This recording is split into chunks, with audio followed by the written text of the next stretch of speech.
Content warning. Please note that early in this episode, our guest shares an impactful experience that involves sexual assault. Please be advised that all video and audio recordings were completed before the COVID-19 pandemic.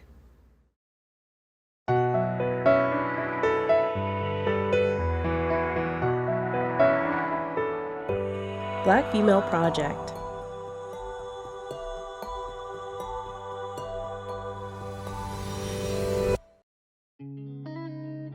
Welcome back to the Black Female Project podcast.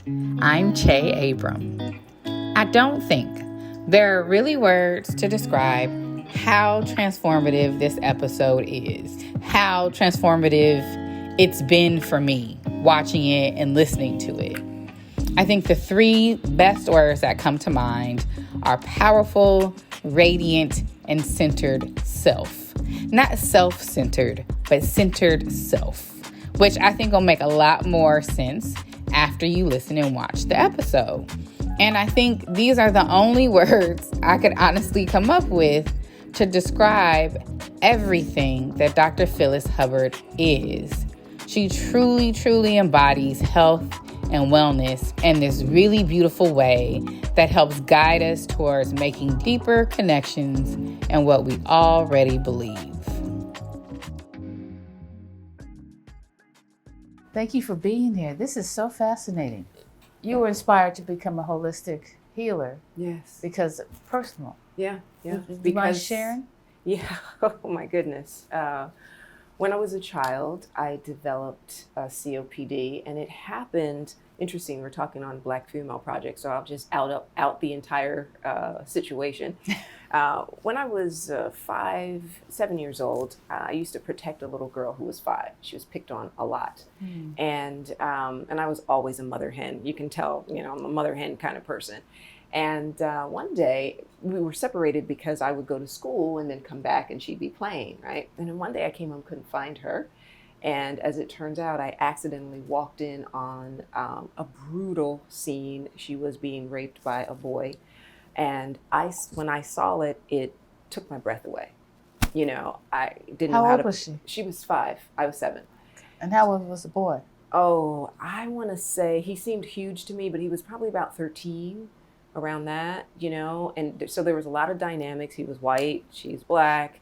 Wow. Where was this? This was in New Jersey, and it was so devastating to me that it took my breath away. I didn't know how to protect her. I had to run and protect myself because there were other boys there watching. I mean, it was a whole crazy thing. And so that winter, I developed bronchitis. And I of course, never made the connection, right? But I got sick and sicker and sicker, and then it turned into COPD.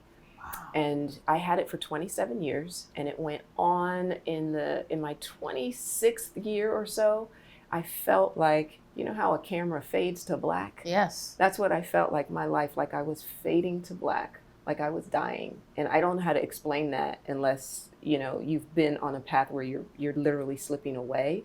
But I literally felt like I was dying. And this little voice inside said, okay, stay on this path and you die. And I was like, great, what's the new path, right? And I had no idea. So really out of desperation, I went into the bookstore, started studying, looking at different healing modalities. I didn't even know if there were other healing modalities. I was just like, I have to figure something out. And I found a book on Ayurveda. And Ayurveda, what was so fascinating about it is Ayurveda, the literal translation of the word in English, means the science of living or how to live your life. Is it an Indian word? It's an Indian word, yes. And so Ayurveda is an East Indian form of medicine. Right. And I just thought, this is very interesting. So I open up the book, and when I'm reading the book, I'm like, well, what's the herb I'm supposed to take to fix this thing, right? And the book was like, if you want to heal your body, you've got to figure out how to live. And that, I was like, okay, this is very strange, But everything that I had done up to that point had not worked. Were you getting managed? I was on medication. Let me tell you, my medical doctor said that I was going to get asthma and then emphysema before I died. And every year the medicine would get stronger. And then every year the disease would come back worse. Did they know about your emotional trauma? They did not. They did not know about it, no. And I really don't even think they would care. I mean, it was that kind of care, right? So what's really, really interesting to me is that I started doing the math, like the medication was getting stronger and the disease was coming back worse. So I'm like, how's this working here? and like, this path is like, not leading me to a good place. Right. And so it really was desperation that led me into that bookstore. And when I found the book and I started practicing the strategies, I was like, okay, this is very interesting. Give us a little outline of the strategies. Well, the first thing was looking at Ayurveda talks about balancing with opposites, right? And that our bodies are made of the elements, ether, air, fire, water, and earth, which they put into specific categories. And so the issue that I had was a water and earth issue, which they would call kapha, right? When you think about water and earth, you mix it together, it makes mud. Oh, yeah. So everything gets sludgy and stuck in, and you have mucus in the lungs. It's like a mud issue, right? You've got all this stuff, and you've got to figure out how to stop making this kind of mud, right? Because the body's generating it. Exactly, because I'm eating things that is creating extra mucus in the body and not knowing it. Dairy, exactly. Dairy, sugar, heavy meat, all that stuff. So I started shifting that, but I also started dealing with emotional issues, right? I didn't directly connect it to that specific trauma. Not yet, but I started actually addressing emotional issues. And this went on for a short period of time. Stress can kill you. Stress can kill you, but I'm telling you that in 3 months, my cough stopped, and that was the end of COPD. So you know what? I love this. I'm talking about 27 years of pharmaceutical and when I talk about pharmaceutical medications, those last few years, I don't know if y'all saw The Walking Dead, but the medication that I was on would rival the worst zombie on The Walking Dead. I was literally was it like psychotropic?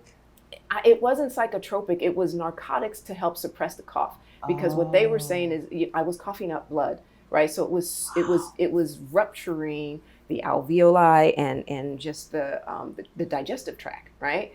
And so it was just causing internal injuries. So they were like, okay, well, the issue is then you can't cough. So then I would have to be on medicine so strong that I said I'd be, walking around like that. So wasn't the object to cough because you're trying to get something out? I don't know. I'm not a physician, but here, I'm just telling you, that was my care under my doctor, right? That was the answer. And so I was like, there must be another answer, right? And so when that happened to me, I couldn't figure out how I could go 27 years and suffer so horribly, and then just practice a couple little dietary things, do a little bit of them, and poof, gone like magic. How? I was devastated that I didn't know these simple solutions that I could have taken years ago. But you found out, and you know what I'm impressed with, and I know you are too. You refuse to be a victim. Right. There's a solution out there for everything. It cannot be a problem unless there is a solution. Right? This is something that you have to know. No problem unless the solution is embedded in there, even if it's just a seed, it's embedded within the problem. And so that's what led me to this work. I was in the corporate world. I thought I was a marketing manager for a publishing company, Pearson Education, which is one of the largest publishers in the world. I published my brother's book. Yes. So I was working there, working my way up the chain and loving it. You in New York? Our offices were in Boston. Yeah. I lived in New Mexico. I was an off-site person. I spent some time in Boston as well. So, so it was a wonderful experience to be there. But after this, I was like, first of all, I did not know this information, and I watched Black people suffer because of what they didn't know. And everybody suffers from what they don't know. Everybody. But the thing is, there's an ignorance tax. Believe me. Yeah, and the strategies, though, some of them are so simple and free. And we're always talking about access to health care and that we can't afford this and we can't afford that. I'm like, there is so much that you can do that doesn't cost money, that can turn your life around. So I watch my family members die from preventable illnesses. I watch, and I was like, I have to do something. But the challenge that I had is a lot of my knowledge came from Chinese medicine and from Ayurveda and from, indigenous practices. And then a lot of people look at that as a spiritual practice as well. And there's some spirituality embedded in it. Yeah. But if you are a very strict Christian, right? And I'm bringing you things that you've been taught to believe is witchcraft. How do I make the leap? And that was my biggest challenge as a Black person, like trying to figure out how to get people to do these strategies without What thinking. communities were you working with? Just plain old Black folks and living their lives and going to church. There are so many ways to get involved with Black Female Project, but one of the ways that we find most impactful is becoming a sponsor. For more information, go to BlackFemaleProject.org. This is a true story. I was at home in Maryland, where I grew up, or not where I grew up, but where my family grew up. And my mom was talking to her sister about a breathing strategy. Now, it literally was inhale, exhale. That was it. It was just a recorded breathing, right? And my mom was saying, oh, I feel so much better because da-da-da. And my aunt was like, oh, you got to be careful about those breathing exercises. When you breathe like that, I mean, that can be satanic. And I was like, Lord have mercy. Lord have mercy. I'm like, breathing. It's like fundamental. I'm like, we're just breathing. We're not doing, but it feels different. It brings, an awareness to the mind you. And it centers you. But that's scary to some people, right? So that was a huge challenge for me in the beginning when I first started. So how did you make the leap, as it were? You mean to change careers, or No, to get people to understand? Yeah. To get people to understand. I'm still working on it. I bet you are. Because working on it. Generations and generations. Yeah, that's right. Well, you think about the idea of code talking, right? Yes. Code talking. We have to do this all the time, or code switching, right? Yes. So I do the same thing with Black folks. I'll give you a perfect example. Please do. I was in a tabernacle church, and you cannot get more conservative. They don't call each other by their first names. They would call themselves evangelists. Hi, I'm Evangelist Phyllis, right? So very conservative group. And they wanted me to come in and talk about stress. And I was like, well, I'm going to have to teach them, breathe some Qigong some kind of way. And I thought, I don't know. Well, I cannot say the word Qigong for sure, not in this church. But how can I teach Qigong without saying Qigong? I was like, I got to do that. So I thought about it. And, I grew up in the church. So I said, okay, this is what I'm going to do. I said, okay, these are strategies for reducing stress. First, wait a minute, what's that Bible saying? Be still and of course they all shout out, be still and know that I'm God. I'm like, yeah, be still and know that I'm God. So when was the last time you were actually still? Because you can talk about it, you can memorize the passage in the Bible, and you can know where it is in the Bible. But if you actually are not still ever, are you actually living that passage? You're not. Right? Yeah. So what I'm teaching you is not something that goes against your spiritual practice or competes with it. What I'm teaching you is a way to amplify your spiritual practice in the same way a microphone amplifies my voice. It's still the same voice. It's the same voice. I'm not trying to change anything about you or what you do. I'm just trying to help you make a deeper connection to what you already believe.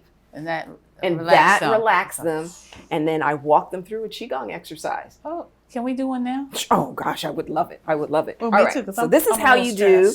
This is a short little Qigong I have to sit here exercise. like this? Okay. Yes. So what I want you to do is either come up on the front 1/3 of the chair or push your behind all the way to the back. Either way is front, fine, right? Front. All right. And so then from there, you're going to pull your shoulders up, back, and down, and relax them there. Oh, I feel better already. See, I'm telling you, little simple strategies. And then I want you to imagine that you're in water. Okay. Right? So you know that if you move too much in water, you make ripples. Yes. So I want you to move so slowly that you don't even make a single ripple in the water. Okay. All right. So from there, relax your arms all the way down. And as you breathe in, I want you to rotate your palms to the front. Okay. And then bending at the elbows, raise the hands up to the height of the chest. Oh, okay. As you exhale, I want you to turn your palms in so that they face each other, just to the height of the chest. So bring your arms down a little bit more. So they're like 90 degrees. I got my eyes closed. I can't see. Okay. All right. Well, that's good. As long as your palms are facing.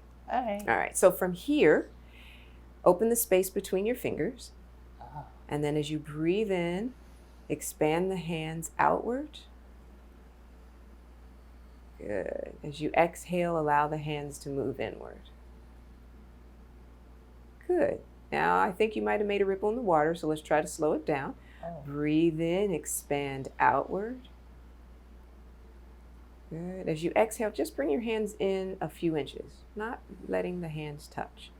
Good. So let's try it again. Breathe in, expand outward. Good. Exhale, the hands come inward, and then come to a pause. Open the space between the fingers. Right? Now breathe slowly and deeply, and try to pulse your hands in and out just a little bit, in towards each other and out. Relax your fingers. You're just pulsing your hands in and out, pressing inward, just pressing inward. And try to slow yourself down. That's a challenge. I know, that's the part of the exercise, right? Mm-hmm. So take yourself back to a memory when you were a child, or maybe your last bubble bath, and remember what it was like when you could touch the edge of a soap bubble right before it popped. Right? In Qigong, we call this empty force. So as you're pressing inward, I want you to imagine that you're pressing up against the edge of a soap bubble, so not too without allowing it to pop. Not too hard. Right. Breathing slowly and deeply in and out. And then I want you to pay attention to what you feel inside your hands. Doesn't matter what you feel. Just pay attention to what you feel. Some people feel heat or cold or tingling or pulsing or vibration, magnetic pulse, doesn't matter what. Mm-hmm. Just breathe and feel. And then as you take a breath in, turn the palms down so that they face the floor. And as you exhale, slowly lower the hands down. Try not to rush through this part. Slowly lower the hands all the way down. And then when your hands are all the way down, you can very gently shake it out a little bit, and then you can sit back in your chair. All right. Oh, that was nice. Nice, right? I feel much better. Yes, yes. I just had to exhale one more deep breath after that exercise. So what did you feel? Because I felt a tingling vibration in my hands, and also this sensation of immense joy. I think I was envisioning like being a little kid and playing with that bubble in my bathtub, like just kind of shaping it and reshaping it and moving it. But that vibration was really, really powerful. Yet I still noticed there was tension in my shoulders. I had to tell myself to slow down, and I had to tell myself to let go into the experience versus my desire to do it perfectly. And I felt like I spent a lot of time talking myself into the experience and saying it doesn't have to be perfect, just go with it. So as I said when we began, Dr. Hubbard's work is powerful, radiant, and centers the self. I hope you got that understanding as well. When I said centered self, her work really has you dive into you and tap into you. And after this exercise, I really am asking myself, what am I tapping into? What is this teaching me about myself? And I hope that after this exercise, you're making deeper connections within yourself as well. No, I really do. I love that exercise. Because you know what? You're focusing and you're being focusing and just being in touch with yourself. In yourself, exactly. Yeah. So now, did you feel anything? Yes, I felt trembling. Trembling. Okay. Yeah, you felt like vibration. So it's very interesting that when I do this exercise with a group of people, everyone has a different feeling. Someone's hot, someone's cold, Yeah. someone's pulsing, vibrating, someone feels something somewhere else. And I'm like, then what are you tapping into? Because I taught the exercise the same way to every single one of you. Right. So then you're feeling your own energy. Yeah. Right. And so what this exercise does is it helps you tap into the truest part of yourself. It's the reason why I call myself a body whisperer, because it was the body whisperer that said, what you're doing is killing you. Yeah. Find something else. And that is the voice that led me to freedom. Well, you know what? It's tremendous what you've done. Where can people get a hold of you and start that healing in a holistic manner? Oh my goodness. Well, you can reach me so many different ways. Right now, I am the Director of Health and Healing Strategies for the Campaign for Black Male Achievement. And so I have lots of blogs and lots of information on that website, which is blackmaleachievement.org. And I have my own organization as well, which is called Radiant Health Strategies. And at Radiant Health Strategies, I'm at www.radianthealthstrategies.com, or Phyllis at radianthealthstrategies.com. On Instagram, I'm Phyllis Hubbard, all lowercase.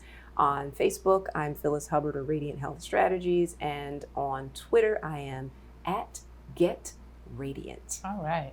Well, before we let you go, I'm going to ask you a question that I ask everybody, and it's just impressionistic.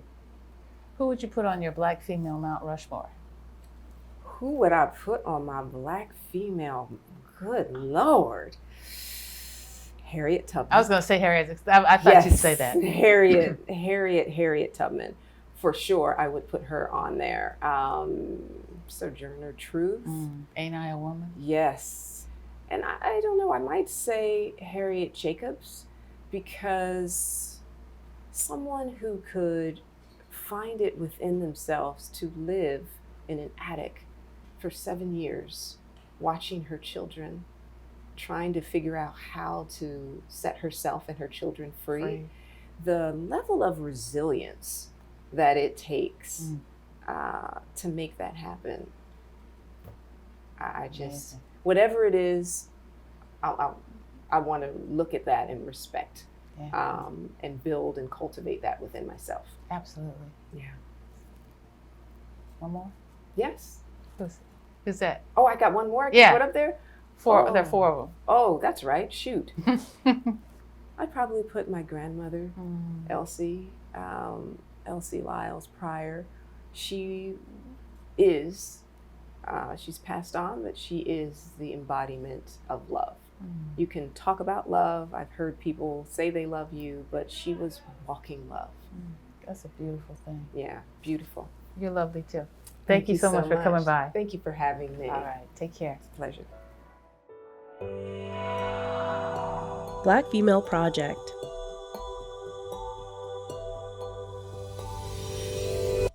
We invite you to learn more about the women in this episode, Black Female Project, and ways to support the project by going to www.blackfemaleproject.org.